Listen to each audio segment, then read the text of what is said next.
3 बकऱ्या, 1 वासरू आणि तब्बल 40 कोंबड्या ठार. चिखली तालुक्यातील भरोसा शिवारातील घटना. अल्पभूधारक शेतकऱ्याचे प्रचंड नुकसान, तात्काळ मदत देण्याची मागणी.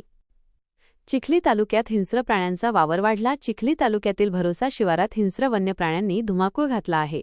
एका गोठ्यातील तब्बल 40 कोंबड्या, 3 बकऱ्या आणि एका वासराचा लांडग्यांनी 22 मार्चच्या मध्यरात्री फडशा पाडला. या घटनेमुळे अल्पभूधारक शेतकरी सुखदेव थुट्टे यांचे हजारो रुपयांचे नुकसान झाले. या परिसरात अशा घटना नवीन नाहीत, मात्र वारंवार शेतकऱ्यांचे होणारे नुकसान याकडे प्रशासनाने तातडीने मदतीची पावले उचलणे गरजेचे आहे, असे शेतकऱ्यांचे म्हणणे आहे. भरोसा येथील शेतकरी सुखदेव थुट्टे यांचा भरोसा गावाला लागून रस्त्यावर गोठा आहे.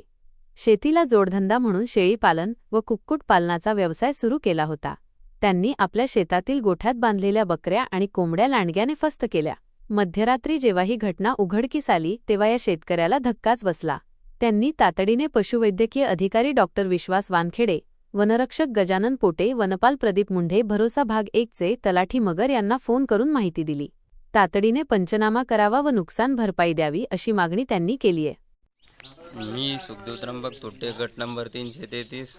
माझा शेतात कोटा असून शेतीला जोडधंदा म्हणून बकऱ्या, कोंबड्या, ढोरं कोट्यावर असतात.